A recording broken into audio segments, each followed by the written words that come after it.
तो यहाँ पे ये बच्ची है जो कि डॉक्टर बनी है अपने कॉलेज से, जस्ट पास्ड आउट बीएएमएस हो चुकी है या फिर एमडी कर चुकी है। अभी देखो ये बच्ची परेशान है, ये डॉक्टर है जो परेशान है। क्यों परेशान है? इसने अभी अभी अपनी प्रैक्टिस शुरू की है और उसके पास प्रमेह के, डायबिटीज के रुग्ण आना शुरू हुए हैं। और क्या प्रॉब्लम हो रही है? तो ये ब्लड शुगर जो है रोलर कोस्टर की तरह ऊपर नीचे हो रही है। साथ में क्या हो रहा है? तो HbA1c उसका बढ़ रहा है। पेशेंट्स जो है रिपोर्ट्स लेके आ रहे हैं, ना कि कोई लक्षण बता रहे हैं।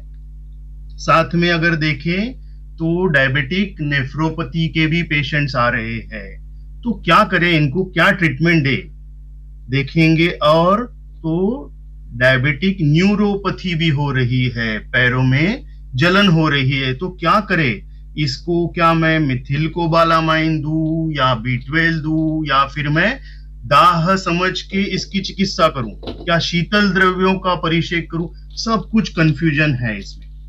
आगे देखेंगे डायबिटिक रेटाइनोपैथी हो रही है, इसमें क्या करें? अभी है शिक्षा जो हुई है, प्रमेह की शिक्षा हुई है, आयुर्वेद की शिक्षा हुई है। तो जानती है प्रचुरम वारम वारम में हयति मूत्र त्यागम करोति, तो ये है शिक्षण। और सामने आ रही ये सब चीजें, तो थोड़ी परेशान है।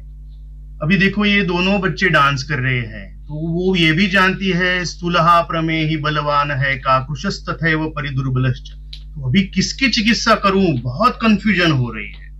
इंसुलिन का यूज करूं, ओरल हाइपोग्लाइसेमिक यूज करूं? अभी ओरल हाइपोग्लाइसेमिक यूज करनी है तो उसमें से कौन सी यूज करूं? या फिर मैं इसका पंचकर्म कराऊं? तो बहुत शास्त्रकार, कुछ शास्त्रकार कहते हैं कि असंशोधनस्य, ये सब प्रमेह जो है इसका संशोधन मत करो, इनको पाचन करो। और कुछ कहते हैं संशोधन करो। बहुत कंफ्यूजन चल रहा है। अगर असंशोधन है तो पाचन करना है तो कौन से द्रव्य यूज करूं? अगर मैं भस्म यूज करती हूं तो क्या होगा? किडनी पे डैमेज हो जाएगा, तो फिर मुझे ही तकलीफ होगी, पेशेंट मुझे कोर्ट में तो नहीं खींचेगा। सो नंबर ऑफ प्रॉब्लम्स आ गए। प्रैक्टिस शुरू की कि नहीं, और बहुत सारी प्रॉब्लम्स आ गई है। तो अभी इसकी परेशानी हम लोग थोड़ी सॉल्व करते हैं। तो सब्जेक्ट है प्रमेह। आज का सब्जेक्ट इनिशियल स्टार्ट है निदान संकल्पना और सिर्फ चिकित्सा तत्व, ना कि डिटेल में हम लोग चिकित्सा डिस्कस करेंगे। लेकिन अगर तत्व समझ में आया तो चिकित्सा करना बहुत इजी है। तो अभी हम लोग यहाँ पे देख रहे हैं कि ये जो मधु समद्रव्य है, ये एक धातु से लेके दूसरे धातु से लेके तीसरे धातु से लेके आगे जा रही है। ठीक है, तो यही इसकी संकल्पना है। तो शास्त्रों में इसके बारे में क्या कहा है पहले देखेंगे, और फिर इसकी संकल्पना देखेंगे। तो गिव मी अ मिनट, हाँ, give me a minute.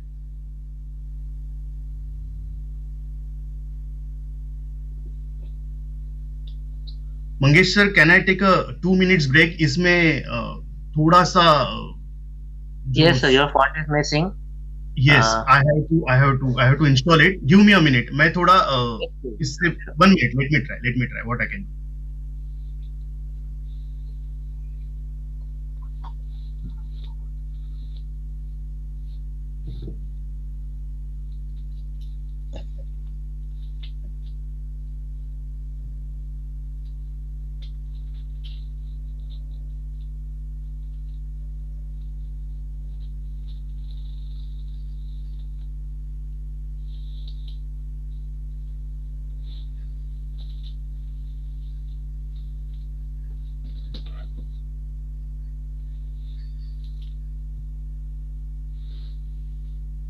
I am really sorry, का ताकि ये फॉन्ट ना दिखे तो कुछ लेक्चर में मजा नहीं आएगा। थोड़ा आप थोड़ा वेट करिए।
Hello hello Hello.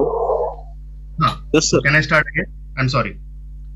Yes, sir, you Yes, can sir. take your Yes, time. sir. It's visible. now. Yes. So You can take at length, Dr. Samir. No Thank you. issues. Thank you thank you. Okay, तो हम लोगों ने देखा कि प्रमेह की निदान और संकल्पना देखेंगे. उसके पहले हम लोगों को देखना है शास्त्र में प्रमेह के बारे में क्या कहा है. तो प्रकर्षेण प्रभुतम या फिर प्रचुरम वारम वारम मेहयति वा मूत्र त्यागम करोति अस्मिन अर्थे प्रमेह. तो अभी ये जो है प्रकर्षेण प्रभुतम, बहुत ज्यादा मात्रा में, वारम वारम, बार बार मूत्र त्याग करना, ये लक्षण अगर दिखाई दे तो उसको हम लोग प्रमेह कहेंगे. तो अभी कोई रुग्ण है जिसकी उम्र 60 के ऊपर है और अगर वो आपको कंप्लेन करेगी उसको फ्रीक्वेंट यूरिनेशन है तो तुरंत उसका निदान प्रमेह ना करे. अगर मेल है तो you have to think about prostate also और यूरिनरी ट्रैक इन्फेक्शन ऑल्सो. लेकिन अगर प्रचुरम वारम वारम है, बहुत ज्यादा मात्रा में है, तो जरूर हम लोग इसको प्रमेह कह सकते हैं. तो जैसे मैंने कहा कि इसको लक्षणों से हम लोग डायबिटीज से कंपेयर कर सकते हैं. डायबिटीज ये जो ग्रीक वर्ड है उसका मीनिंग है chiffon. It's mean passing water. अब यहाँ पे देखेंगे हम लोग, यहाँ से ऊपर से जो है दूसरे ग्लास में पानी जिस तरह से पास हो रहा है उसी तरह से प्रचुरम में हयति, यही शास्त्र अपना भी कहता है. तो दोनों में साम्य है. तो हम लोग इसको इस तरह से सोचने की कोशिश करेंगे. अभी निरुक्ति तो हम लोगों ने देखी, अभी उत्पत्ति देखेंगे. तो कफकृच्च सर्वम, शास्त्र ने कहा कि इसमें सब कुछ जो है कफकृत है. सब कुछ यानी क्या? तो दोष जो है, दुष्य जो है, संप्राप्ति करने वाले स्रोतस जो है, ये सब कफकृच्च है. कैसे है? तो बहुद्रव श्लेष्मा, यहाँ पे स्पष्ट उल्लेख किया है. बहुद्रव, द्रव ज्यादा मात्रा में है, श्लेष्मा दोष विशेषा. तो यहाँ पे हम लोग देखेंगे तीनों खड़े हैं, वात पित्त कफ, लेकिन कफ जो है उसने इसमें इनिशिएटिव लिया हुआ है. अभी इसके हेतु देखेंगे. आस्या सुखम स्वप्न सुखम दधिनी ग्राम्योदकानुपरसः पयांसि नवान्न पानम गुडवैकृतम च प्रमेह हेतु. अगेन कफकृच्च सर्वम, या फिर दिवा स्वप्न अव्यायाम आलस्य प्रसक्तम शीत स्निग्ध मधुर मेद्य द्रव अन्नपान सेविनम पुरुषम जानियात प्रमेहि भविष्यति इति. भविष्य में हो सकता है. किस वजह से? आस्या सुखम. आस्या सुख यानी क्या? देखिए, ये इस आदमी को आप देखिए क्या कर रहा है, बैठे बैठे सो रहा है. कुछ लोग रहते हैं ट्रेन में, 3 लोग बैठे हैं सीट के ऊपर, तो ये बोलेंगे थोड़ा खिंचकिए ना, थोड़ा अंदर जाइए, थोड़ा मुझे भी बैठने दीजिए. उनको जगह दे दे तो फिर अपनी जगह खुद से बना लेंगे, पूरी तरह से अच्छी तरह से बैठ जाए. अभी बैठ गए अच्छी तरह से, फिर आगे ये करेंगे, आराम से नींद लेना शुरू करेंगे. भविष्यतः मधुमेह प्रमेह के रुग्ण, दिवा स्वप्न. अभी तो ये बैठ के सो रहा है. कुछ तो लोग खाना खाने के बाद मीठी चीजें ढूंढते हैं. खाना तो हो गया है लेकिन फिर भी इनको कुछ तो मीठा चाहिए. शास्त्र कहता है पहले मधुर खाओ. सबसे लास्ट में मधुर नहीं खाना है, लेकिन ये तो सबसे लास्ट में मधुर खाते हैं. और खाने के बाद क्या करते हैं? स्वप्न सुखम दिवा स्वाप करते हैं. तो भविष्यतः प्रमेही. शास्त्र ने दधिनी कहा है. तो दधिनी मतलब क्या हुआ? सिर्फ दही हुआ? नहीं. तो दधिनी का मतलब ये होता है कि दही जिस तरह से बनता है वैसे ही दूध को खराब करके जो भी चीजें बनती है, जैसे पनीर है, रसगुल्ला है, ये सब चीजें भी आती है. तो ये ज्यादा मात्रा में खाने वाले हैं तो आगे जाके जरूर प्रमेह होगा. तो ये हेतु बताए गए. गुणवैकृतम करके शुगर के बारे में भी बता दिया. आगे बढ़ेंगे. आनुपरस. तो अभी ये जो है ना, ये देखो आप यहाँ पे सुअर देख रहे हैं, या फिर ये जो है बैल है या फिर भैंस है. तो ये लोगों को है ना कीचड़ में, पानी में रहना पसंद है और ज्यादा मूवमेंट नहीं करना चाहते, आराम से. चिकन है, क्रैब है, फिश भी है, लेकिन पानी में है. तो आनुपरस, इनको खाने वाले ज्यादा मात्रा में खाएंगे तो भविष्यतस्तः, आगे जाके होने वाला है. पयाओं से कह के क्या कह दिया, खीर के बारे में बात की, बासुंदी के बारे में बात की, तो ये सब ज्यादा मात्रा में नहीं खाना है। नवान्न पानम, अभी क्या होता है, नया धान उगता है, नया धान उगने के बाद अगर उसको तभी बेच दिया जाए तो उसका वजन जो है ज्यादा होता है। क्यों? उसके द्रव की मात्रा ज्यादा है। बहुद्रव श्लेष्मा दोष विशेष।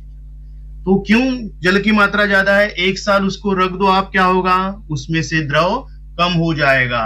तो बहुद्रव श्लेष्मा, तो नया जो धान है उसको खाएंगे तो जरूर आपको प्रमेह आगे जाके होने वाला है। नवान्न पानम, डायरेक्ट अगर पानी पिएंगे तो भी आगे जाके प्रमेह हो सकती है। अभी तो दोषों को देख लिया हम लोगों ने, हेतु भी देखे।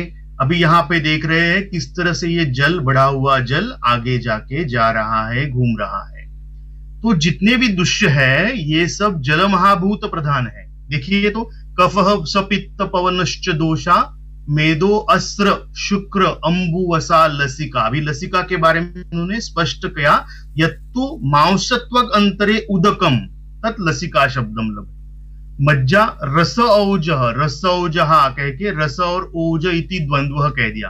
पिशितम च दुष्या प्रमेहिणाम विंशतिर एव मेहा। तो अभी ये अलग अलग दुष्यों से 20 प्रकार के मेह निर्माण होते हैं, ऐसे इन्होंने कह दिया। लेकिन जितने भी दुष्य है, वो जो भी धातु है, वो सब जल महाभूत प्रधान है। ओजः पुनः मधुर स्वभावम तत् यदा रौक्षाद वायु चायत्वेन अभिसंसृज्य मूत्राशय अभिवहति तदा मधुमेहम करोति। ये आगे हम लोग देखेंगे इसको। अभी ये तो सब देखा हम लोगों ने, दोष देखे, दुष्य देखे। अभी हम लोगों को संप्राप्ति देखनी। तो कैसे कह दी संप्राप्ति इन्होंने, मेदश्च मांसम च शरीरजम च क्लेदम। ये तीनों देखो, मेद है, मांस है, सब जो है जल महाभूत प्रधान है। शरीरजम च क्लेदम, क्लेद भी कैसे बनता है, जल से बनता है, जल महाभूत की उत्पत्ति है क्लेद। कफो बस्तिगतः प्रदुष्य, कफ के साथ ये सब बस्ती गतः, गत यानी गए हुए, प्रदुष्य ये सब बस्ती में जाके, बस्ती यानी पूरी जो किडनी, यूरेटर, ब्लैडर सबको परेशान करके, प्रदुष्य करके प्रमेह को निर्माण करते हैं। तो यहां से आगे फिर अपने उष्ण और तीक्ष्ण गुण से यही दुष्यों को पित्तः परिदुष्य च, पित्त देखिल दूषित करता है और संप्राप्ति आगे बढ़ती है। अभी उसके बाद अनिल यानी वात की मात्रा में, कम मात्रा में, क्षीणेशु दोषेशु, बाकी जो दोष है कफ और पित्त वो थोड़े क्षीण हैं, लेकिन वात बढ़ा हुआ है तो वो अवकृष्य धातुन, धातुओं को अवकृष्य करके संदुष्य मेहान कुरुते अनिलश्च। तो ये हो गई वातज प्रमेह की संप्राप्ति। तो एक के बाद एक होके फाइनली ये मधुमेह तक ले जाते। कैसे जाते, संकल्पना आगे आएगी। क्या कर रहा है ये क्लेद शरीर में, शरीर क्लेदस्तु श्लेष्म मेदो मिश्रहा प्रविशन मूत्राशयम मूत्रत्वम आपद्यमानः। सब जगह से जो भी जल है उसको सबको लेके आ रहा है। कहाँ जा रहा है, मूत्राशय मार्ग में। तस्य च एवं प्रवृत्तस्य अपरिपक्वा यदा मेधसा सह एकत्वम उपेत्य मूत्रवाही स्रोताओं से अनुसृत्य निहिबिद्यन्ते तदा प्रमेहान जनयन्ति। अभी यहाँ पे आपने देखा ये जो चित्र है, इसमें आप देख सकते हो जल की मात्रा कितनी बढ़ी हुई है। तो निस्सरन्ति अत्यर्थम स्थिति कुर्वन्ति अपरे अति द्रवत्व यान्ति।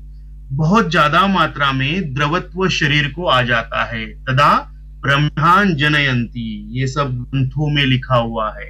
अभी हम लोग अगर देखेंगे तो क्या देख सकते हैं, चिकित्सात्मक जो पुरुष है, हम लोग कभी भी चिकित्सा करते हैं तो सिर्फ व्याधि की चिकित्सा नहीं करेंगे, हम लोग किसकी चिकित्सा करेंगे, चिकित्सात्मक पुरुष की चिकित्सा करेंगे।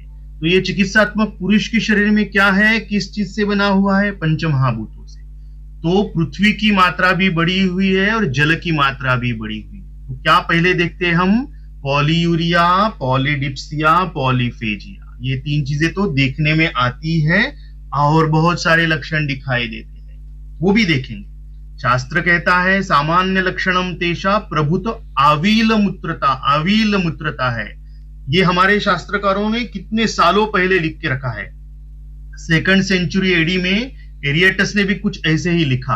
वो कहता है diabetes mellitus being melting down of flesh, मांस को मेल्ट करता है, and limbs into urine referring to the passage of large volumes of urine that is polyuria, and also the loss of weight, जो कि हमारे यहाँ पे पहले ही कहा है सामान्य लक्षणम तेषाम प्रभुत अवील मूत्रता, ये ध्यान दें। तो ज्यादा बोर नहीं होना, आगे बहुत अच्छी चीजें आने वाली है। अभी तक तो हम लोगों ने कॉन्सेप्चुअल स्टार्ट ही नहीं किया, ये तो हम लोग शास्त्र की परिभाषा देख रहे हैं। तेषाम तु पूर्व रूपाणि दंतादिनाम मलाढ्यत्वम प्राग्रूपम पाणिपादयोः दाह चिक्कणता देहे त्रुट स्वादुवास्यश्च जायते। ठीक है, तो हस्तपाद तल दाह और पिपासा दुर्गंधश्च श्वासः, ये जल क्षय यानी रस का क्षय होने के उपरांत होने वाली लक्षणों में आता है। और स्निग्ध पिच्छिल गुरुता गात्राणाम मधुर शुक्ल मूत्रता तंद्रा साद, ये सब चीजें, या फिर तालुगल जिह्वा दंतेशु मलोत्पित्ति, और साथ में जो उपधातु है उनकी जो वृद्धि है, जैसे जटिली भावः केशानाम वृद्धिश्च नखानाम, ये सब जो है ये जो पोषण का विमार्गगामित्व दिखाते हैं। तो जो हम लोग देखते हैं कि इसमें जल की वृद्धि है यानी अति प्रवृत्ति होने वाला व्याधि है, लेकिन अति प्रवृत्ति होके भी क्षयात्मक लक्षण दिख रहे हैं और विमार्गगामित्व वाले भी लक्षण दिखते हैं, और इसीलिए ये असाध्य स्वरूप का हो जाता है। प्राग्रूपम पाणिपादयोः दाह प्रमेहिणो अबधातौ क्षिणे तत्विरोधिनी पित्ते विवृद्धे दाहो भवति इति। न्यूरोपैथी भी दिखते हैं, इनिशियली भी दिखते हैं, एज अ कॉम्प्लिकेशन भी हम लोग इसको देख सकते हैं। तो शास्त्र में इसके 20 प्रकार बताए गए हैं, कफज, पित्तज और वातज। तो कफज के 10, पित्तज के 6 और वात के 4। अगर हम लोग मॉडर्न मेडिसिन देखेंगे तो उसमें भी उन्होंने 3 टाइप बताए हैं, वात, पित्त और कफ नहीं बताए। उन्होंने क्या कहा, टाइप 1 डायबिटीज यानी इंसुलिन डिपेंडेंट, जहां पे पैनक्रियास से इंसुलिन पूरी तरह से नहीं बन पाता। दूसरा जो है नॉन इंसुलिन डिपेंडेंट, जहां पे कि इंसुलिन रेजिस्टेंस दिखाई देता है, और जेस्टेशनल डायबिटीज। तो ये मॉडर्न मेडिसिन के हिसाब से बताया गया। अभी ये जो 20 प्रकार है इनका नाम कैसे दिया गया है, तो मूत्रवर्णादि भेदेन भेदो मेहेषु कल्प्यते, शरीर क्लेदस्तु श्लेष्म मेदो मिश्रः प्रविशन मूत्राशयम मूत्रत्वम आपद्यमानः श्लैष्मिकैः अभिर दशभिः गुणैः उपसृज्यते वैषम्य युक्तैः तद्यथा श्वेत शीत मूर्त पिच्छिल अच्छ स्निग्ध गुरु मधुर सांद्र प्रसाद मंदैः तत्र येन गुणेन एकेन अनेकेन वा। तो इस तरह से उसका नामाभिधान जो है वो गुणों के हिसाब से उसका नामाभिधान किया हुआ है। अभी शास्त्र ने इसके उपद्रव भी लिखे हैं। तो कफ के उपद्रव बताए गए हैं, पित्त के उपद्रव यानी कॉम्प्लिकेशन, जैसे कि हम लोग जानते हैं डायबिटीज में हम लोग देखते हैं रेटाइनोपैथी है, कार्डियक कॉम्प्लिकेशंस देखते हैं, नेफ्रोपैथी, न्यूरोपैथी। वैसे हमारे यहाँ पे कफ, पित्त और वायु के भी कॉम्प्लिकेशंस बताए हैं, अविपको, अरुचि, छर्दी, निद्रा, कास, सपीनसहा वगैरह वगैरह। वैसे ही पीड़िकाओं का उल्लेख किया हुआ है, शराविका, कच्छपिका, जालिनी, विनता, अलजी। तो कोई कोई धातुओं में एक के ऊपर एक धातुओं में जैसे उसका प्रसर होगा तो कौन सी पीड़िकाएं होगी उसके बारे में उसका उल्लेख शास्त्र में कहा गया है। तो ये है शास्त्र का कहना। तो अपना कॉन्सेप्ट है संकल्पना, क्योंकि ये जान के तो मैं समझ नहीं पा रहा हूं मैं चिकित्सा क्या करूं, तो इसकी संकल्पना क्या है, कॉन्सेप्ट क्या है, ये देखना जरूरी है। तो कॉन्सेप्ट यही है, कफकृच्च सर्वम। तो सब चीजें जो है कफ की वजह से हो रही है। अभी प्रकृति बनाते समय, गर्भ में जब प्रकृति बनती है या फिर शरीर में जब विकृति बनती है, तो कोई किसी एक दोष को इनिशिएटिव लेना जरूरी है। तो यहाँ पे कफकृच्च सर्वम, तो यहाँ पे कफ जो है उसने इनिशिएटिव लिया हुआ है। अब ये जो कफ ने इनिशिएटिव लिया है उसको ही बटन ऑन करना है, लेकिन वो कहता है कि वात पित्त की सहायता से मैं वहां तक पहुंच सकता हूं। तो इसलिए मराठी में हम लोग कहते हैं एकमेका सहाय करू अवघे धरु सुपंथ, यहाँ पे मैं लिख रहा हूं कुपंथ, क्योंकि ये व्याधि बनाने की कोशिश कर रहे हैं। और संचय प्रकोप प्रसर स्थान संश्रय करके संप्राप्ति का गोल करेंगे। कैसे करेंगे? तो देखिए, यथा पिंडे तथा ब्रह्मांडे, जो कुछ भी ब्रह्मांड में है वही पिंड में है। क्या है ब्रह्मांड में? तो पंचमहाभूतों से ब्रह्मांड बना हुआ है, ताकि शरीर भी पंचमहाभूतों से ही बना हुआ है। 5 basic elements which forms universe as well as human body, तो साधर्मता दोनों में ही है। अभी any imbalance due to internal और external factors may cause disease, कोई भी आगंतुज या निज कारण से, जैसे सृष्टि में प्रलय हो सकती है, सृष्टि में विकृति आ सकती है, वैसे ही शरीर में इम्बैलेंस से विकृति आ सकती है। क्या विकृति हो गई, क्या इम्बैलेंस हुआ? तो प्रमेह में हम लोगों ने देखा जल और पृथ्वी की मात्रा बढ़ गई, श्लेष्मा की मात्रा बढ़ गई, तो हो गया प्रमेह।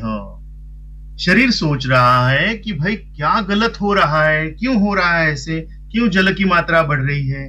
तो पहले देखेंगे कि शरीर में होता क्या है। हम लोग कुछ भी अगर खाते हैं तो जैसे उसके ऊपर जाठराग्नि के संस्कार होते हैं, वैसे ही पंचमहाभूताग्नि के संस्कार होके पंचमहाभूतों का, पंच तन्मात्राओं का पोषण होता है, और आगे जाके दोषों की उत्पत्ति होके सर्व शरीर धातुओं को पोषण मिलता है। तो यहाँ पे महाभूतों का पोषण होना भी संभव है। तो ये जो पोषण होता है उससे ये महाभूतों की मात्रा भी निश्चित है। क्या मात्रा है? तो मज्ज मेदो वसा मूत्र पित्त श्लेष्म शकृत अश्रुक रसा जलम च वेदे अस्मिन एकैक अंजलि वर्धितम, यानी एक मज्जा में 1 है तो मेदा में 2, वसा में 3 अंजलि है। इस तरह से जल की मात्रा कितनी हो गई? 10 अंजलि मात्रा है जल की।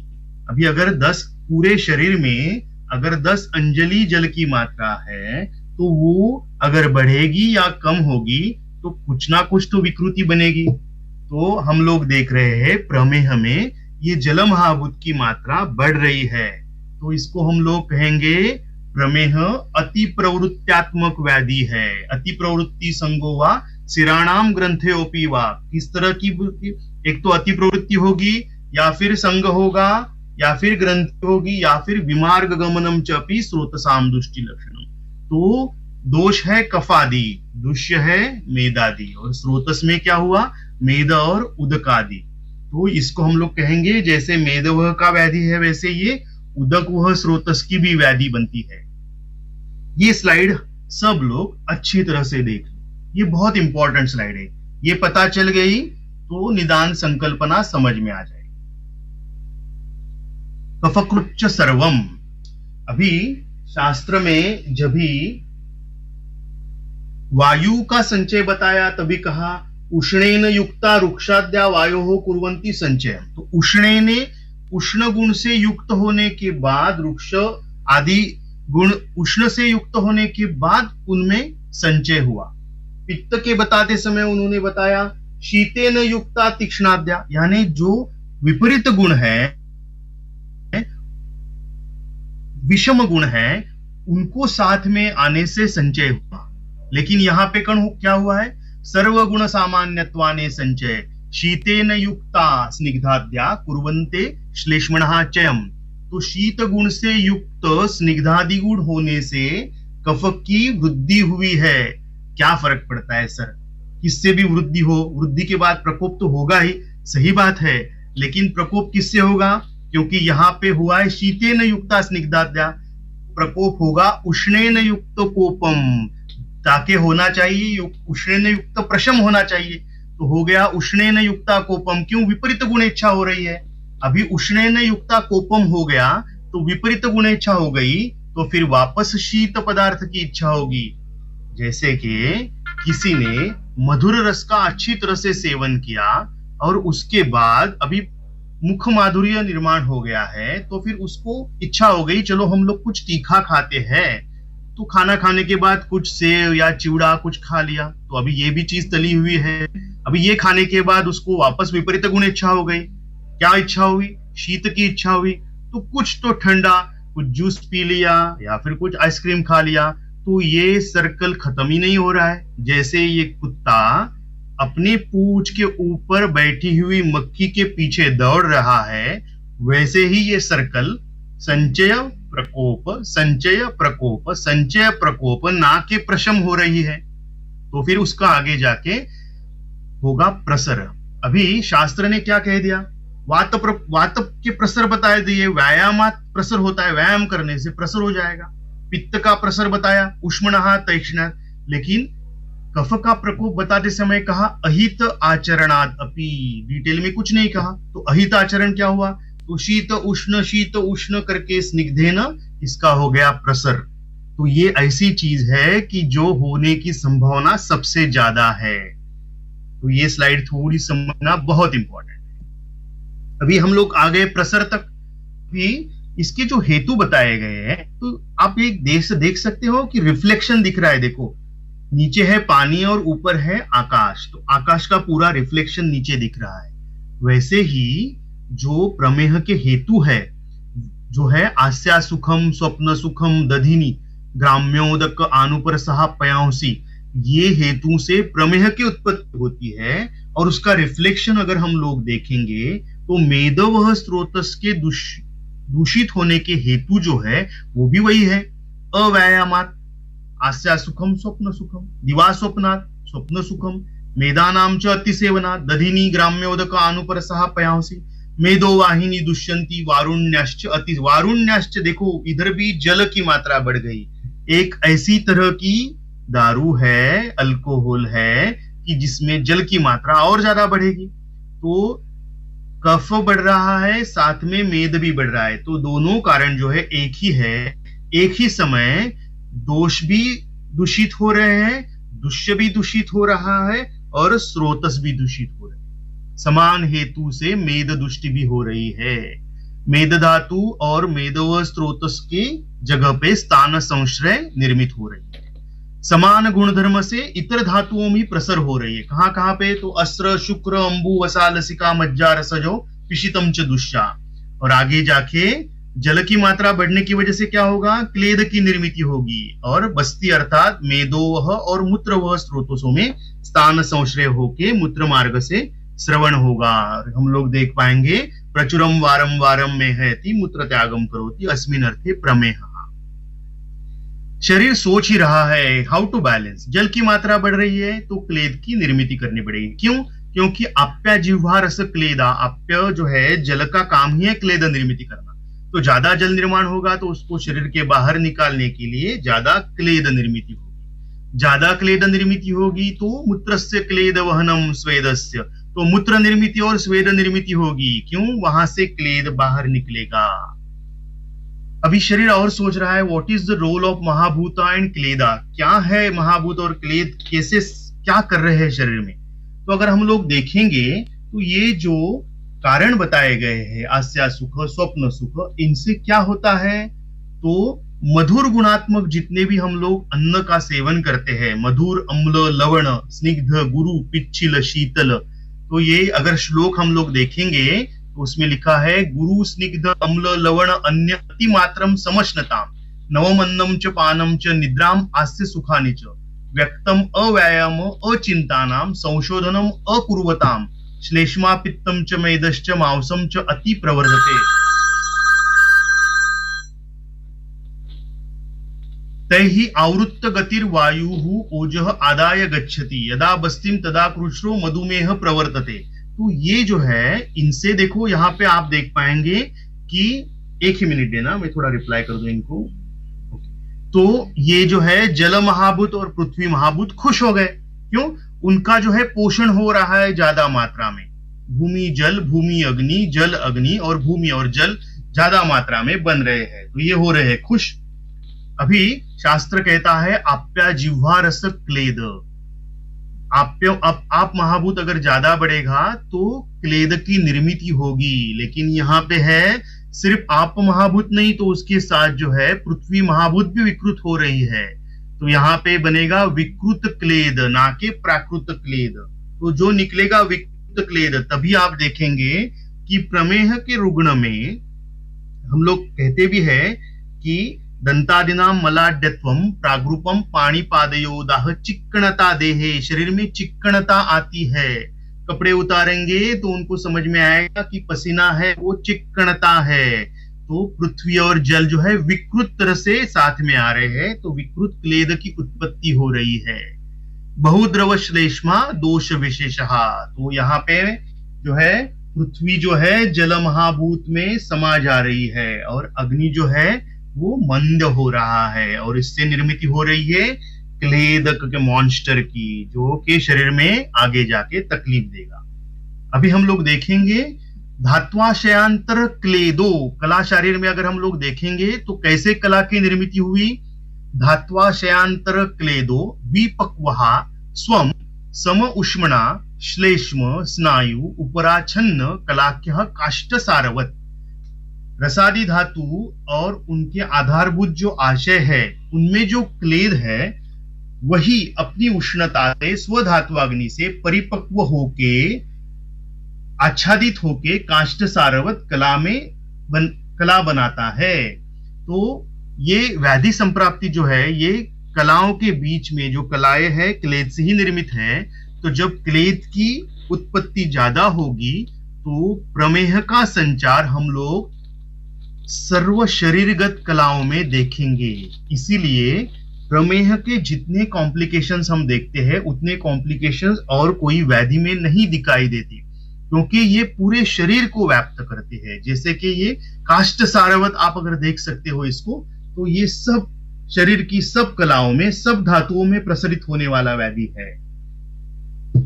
तो विकृत क्लेद की निर्मिति हो गई, तो मैंने लिख दिया क्लेदा द कल्प्रिट। तो इसका कल्प्रिट कौन है प्रमेह का? क्लेदा द कल्प्रिट। ये जो है ना चित्र जो है recent photographs of Sangli and Kolhapur districts after flood, ये 2019 में जो फ्लड आया था सांगली में उसके जो पिक्चर्स है। तो इसको मैं देख रहा हूं कि ये जो मड है ना ये थोड़ा क्लेद के समान दिख रहा है। तो ये कैसे सब जगह पे बिखरा हुआ है।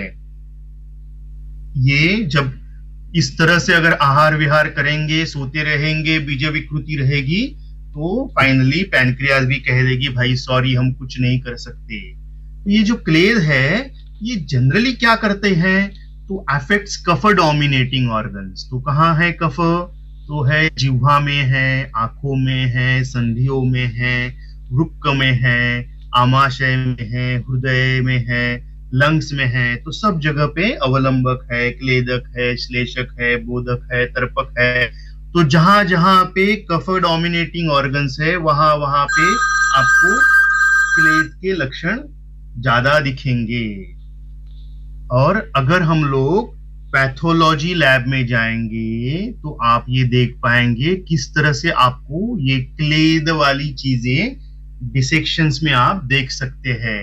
व्रण निर्मिति होती है वहां पे भी आप देख पाएंगे क्लेद है, तो वहां पे जीव जंतुओं की निर्मिति भी होती है। तो ये थोड़ा पैथोलॉजी में जाके हम लोग देख सकते हैं। अभी ये क्लेद जो है ये get deposited over the gums and teeth leading to many oral disorders, इसलिए कहा गया है दंत आदिनाम। बाकी भी जगह पे मलाढ्यत्वम। हैप्पी क्लेद, क्लेद जो है नॉर्मल क्लेद जो है वो क्या करता है, क्लिन्नयति शैथिल्यम आपादयति। तो ये क्लिन्न करता है शरीर को, शैथिल्य लाता है। ये जनरल इंफॉर्मेशन है, थोड़ी इंफॉर्मेशन लेने के लिए। तो कषाय रस जो है उसमें क्लेद का वर्णन है। आहार परिणाम कर भाव जो है उसमें क्लेद का वर्णन किया हुआ है, क्लेदः शैथिल्यम आपादयति। और व्रणों में भी उसका उल्लेख किया है, अस्मात् अति स्नेहात् क्लेदो।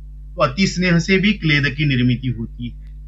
तो ये जो एंग्री क्लेद मॉन्स्टर है ये क्या करेगा, दंतादिनाम मलाढ्यत्वम करेगा, फिर अति स्वेद करेगा, दौर्गंध्य देगा, पैरों में जलन देगा, और क्या करेगा, जो ब्लड आर्टरीज है, वेन्स है, उनके अंदर जाके वहां पे ये डिपॉजिट हो जाएगा, ताकि आर्ट्रियोस्क्लेरोसिस, एथेरोस्क्लेरोसिस ये सब आपको दिखने को मिलेगा।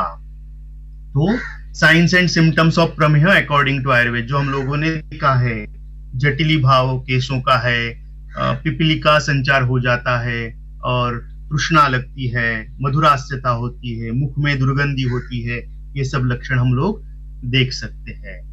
तो ये भी कुछ इंफॉर्मेशन क्लेद के बारे में ही है। शरीर क्लेदस्तु श्लेष्म मेदो मिश्रः प्रविशन मूत्राशयम मूत्रत्वम आपद्यमानः श्लेष्मिकैः अभिदशभिः गुणैः उपसृज्यते। तो उसकी वजह से उनको अलग अलग नाम दिए गए हैं। तो यहाँ पे सब दोष धातु के बारे में सब लिखा हुआ है। बहुद्रव श्लेष्मा दोष विशेषः बहु अबद्धम मेदो मांसम शरीरजम च क्लेदम। तो ये दुष्य को बारों में सब बता दिया। और ये त्रयाणाम एषाम निदानानि विशेषाणाम सन्निपाते क्षिप्रम श्लेष्मा प्रकोपम आपद्यते प्रगति भूयस्त्वात् स प्रकुपितः क्षिप्रमेव शरीरे विसृप्ति लभते शरीर शैथिल्यात्। जल मात्रा ज्यादा, पृथ्वी थोड़ी कम, इससे क्या होगा, शरीर में पूरी तरह से शैथिल्य निर्माण होगी।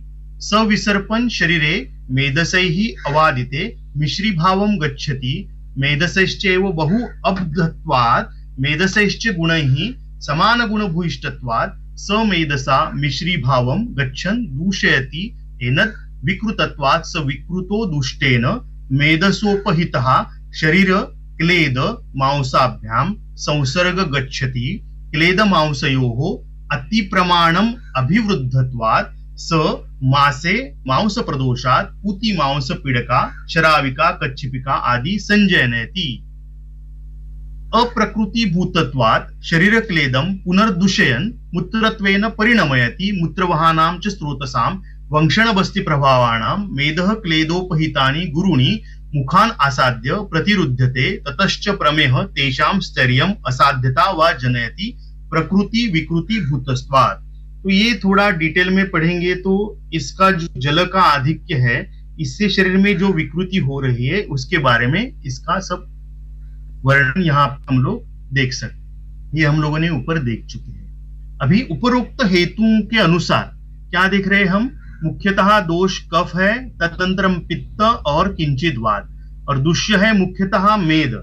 अभी संकल्पना ये है कि हम लोग अगर चिकित्सा करना चाहते हैं तो क्या हम प्रमेह की चिकित्सा करेंगे, क्या हम मधुमेह की चिकित्सा करेंगे, क्या हम चिकित्सात्मक पुरुष की चिकित्सा करेंगे, क्या हम शुगर की चिकित्सा करेंगे, ना कि हम गुणों की चिकित्सा करेंगे। तो क्या गुण वृद्धि हो रही है, तो गुरुत्व बढ़ रहा है, शीतत्व, स्निग्धता और सबसे ज्यादा द्रवता। पांचभौतिक व्यपदेशस्तु भूयसा, तो सब व्यपदेशस्तु भूयसा कह के जो है पंचमहाभूतों की विकृति तो है, लेकिन पृथ्वी और जल की सबसे ज्यादा मात्रा में, इसलिए उन्होंने लिखा है तत्र द्रव्यम गुरु स्थूल स्थिर गंध गुणोल्बणम। तो ये गुणों में विकृति हो रही है। जल की द्रव शीत गुरु स्निग्ध मंद सांद्र रसोल्बणम आप्यम स्नेहन विश्यन्द क्लेदम। तो ये गुणों में विकृति हो रही है। तो अभी हम लोग देखेंगे क्या होता है अगर ये पृथ्वी और जल की वृद्धि हो गई तो क्या होगा। अगर ये आहार रस से जल और पृथ्वी की वृद्धि हो रही है तो उससे आगे की धातुओं का पोषण होगा या नहीं होगा।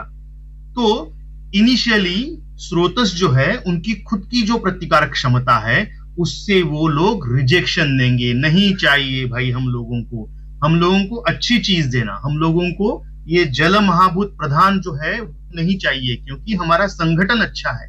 माउस कहेगा भाई मैं संगठित हूं, आप मैं जल का ज्यादा ग्रहण करूं तो शैथिल्य आ जाएगा। तो पहले तो मैं कहूंगा नहीं, क्षीरदधी न्याय से नहीं, खले कपोत न्याय से नहीं, फिर केदारी कुल्य से नहीं, रसवह स्रोतस कह रहा है नहीं, ना रक्त, ना मांस, ना मेद, ना अस्थि, ना मज्जा, ना के शुक्र, ना के ओज, ताकि केदारी कुल्य न्याय से भी हम लोग यहां तक नहीं पहुंच सकते। तो अभी ये जल और पृथ्वी जो बढ़ा हुआ है उसको रिजेक्शन तो मिल गया, लेकिन फिर आगे जरूरत होने के कारण फोर्सफुल एक्सेप्टेंस, जैसे यहां पे आपने देखा फोर्सफुल एक्सेप्टेंस उनको करना ही पड़ता है। और आप देखेंगे वृद्धिंगत जल और पृथ्वी जो है वो सर्व शरीर में सब धातुओं में आराम से पहुंच जाती है। और यहाँ पे आप लेफ्ट साइड में देखेंगे तो जो गुलाब जाम है वो बहुत अच्छे दिख रहे हैं, खाने की इच्छा भी हो रही है।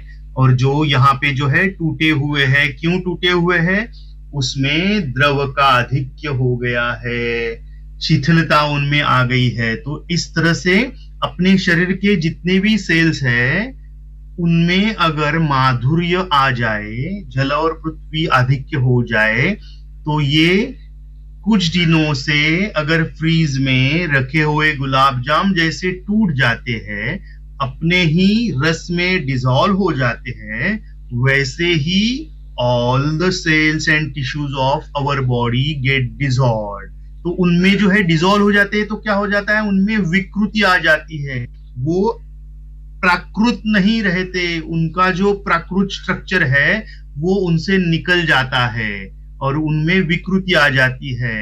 इस वजह से हम लोग हमेशा देखते हैं, हम लोग सोचते हैं क्यों भाई रेजिस्टेंस आ गया, क्यों भाई रेजिस्टेंस आ गया, तो रेजिस्टेंस इस वजह से आया हुआ है। ये समझ लिया तो रेजिस्टेंस पता चल जाएगा। अगर ये सब जगह पे द्रव और पृथ्वी पहुंच गए तो हम लोग देखेंगे कि इस तरह से शरीर में जल की अति द्रवत्व यान्ति निस्सरन्ति अत्यर्थम स्थिति कुर्वन्ति अपरे अति द्रवत्व यान्ति तदा प्रमेहान जनयन्ति। और फिर ये सब वहां से लेके अभी एक्सेप्ट तो कर लिया, लेकिन एक्सेप्ट करके शरीर जो है खुद की चिकित्सा खुद करना जानता है। तो अभी ये जो बढ़ा हुआ क्लेद है, बढ़ा हुआ मेद है, बढ़ा हुआ जल अब धातु है, उसको शरीर से बाहर निकालने के लिए ये मूत्र वह स्रोतस की मात्रा हेल्प ले लेता है और वहां से निभिद्यन्ते ज्यादा मात्रा में वहां से निकल जाता है। अभी यहाँ पे देखेंगे हम लोग, ये जो है विकृति अति प्रवृत्त्यात्मक है। अभी ये शरीर को जो है आदत हो गई, कैसे आदत हो गई, विकृति निर्माण हो गई है। जैसे पिंग पोंग का बॉल है, जोर से अगर हम लोगों ने उसको मारा तो वो रुकता नहीं है, जब तक हम लोग उसको रोके नहीं, वो जोर जोर से एक जगह से दूसरी जगह छलांग लगाता रहता है। तो क्या हो रहा है, अगर यहाँ पे देखेंगे तो जहां जहां पे शरीर में जल है, कफ है, पित्त है, वहां वहां से जल खींचा चला आएगा। आप देखेंगे ब्रेन से जल आ रहा है, हार्ट जो है थक रहा है क्योंकि उससे जल निकल रहा है, साधक पित्त अवलंबक कफ से निकल रहा है, आंखों से, जिह्वा से, पैरों से, लिम्फ नोड से, शुक्रवह स्रोतस से, आमाशय से, सब जगह से जहां जहां से द्रव है निकल रहा है, अति प्रवृत्त्यात्मक व्याधि है। और आगे जाके धातु क्षय, ओज क्षय होके फाइनली वी कैन सी मधुमेह। और यहाँ पे हम लोग समझ पाएंगे कि जहां पे हम लोग कह रहे थे कि कफ ज्यादा मात्रा में, पित्त थोड़ी मात्रा में और किंचित वात, यहाँ पे क्या हुआ, धातु क्षय के कारण वात का प्रकोप हो गया और संप्राप्ति जो है वो अभी ट्विस्ट हो गई है, अभी वात का प्रमाण बढ़ गया।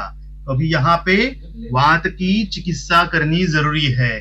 तो ये समझना बहुत जरूरी है कि कहाँ पे किसकी चिकित्सा करनी, ना कि ऐसा सोचेंगे कि प्रमेह है तो उसको एक ही द्रव्य दे, तो डायबिटीज हो गई तो क्या देना है, मेटफॉर्मिन देना है, ग्लिमिप्राइड देना है, या फिर कार्बोज देना है, क्या देना है, नहीं निम्ब दे दिया, नहीं, क्या है देखो, कौन सी अवस्था में है देखो, तभी जाके पता चलेगा।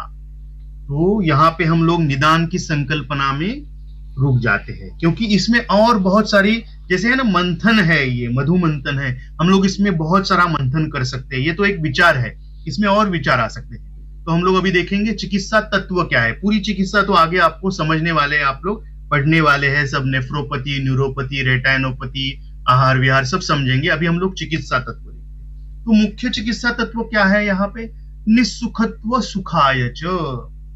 निस्सुख यानी सुख नहीं, इसी को सुख है, तो निस्सुखत्व सुखाय च।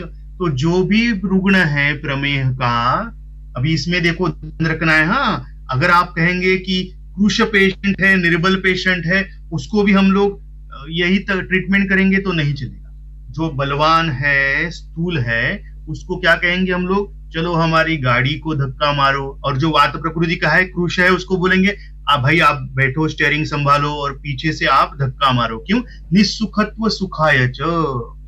शास्त्र कहता है, ग्रंथ कहते हैं, जिस रुग्ण को सब वैद्यों ने छोड़ दिया है, ऐसे रुग्ण ने क्या करना है, ऐसे रुग्ण ने जो है वेल को डिग करना है। अभी देखो ये यहाँ पे मैं दिखा रहा हूं कि ये कष्ट करना है, ज्यादा मात्रा में कष्ट करो। तो क्या है, व्यायाम, अति मात्रा में इधर व्यायाम करना पड़ेगा। लेकिन किसको करना है, तो जो बलवान है, स्थूल है, उसको करना है, ना कि क्रूश और दुर्बल को करना है।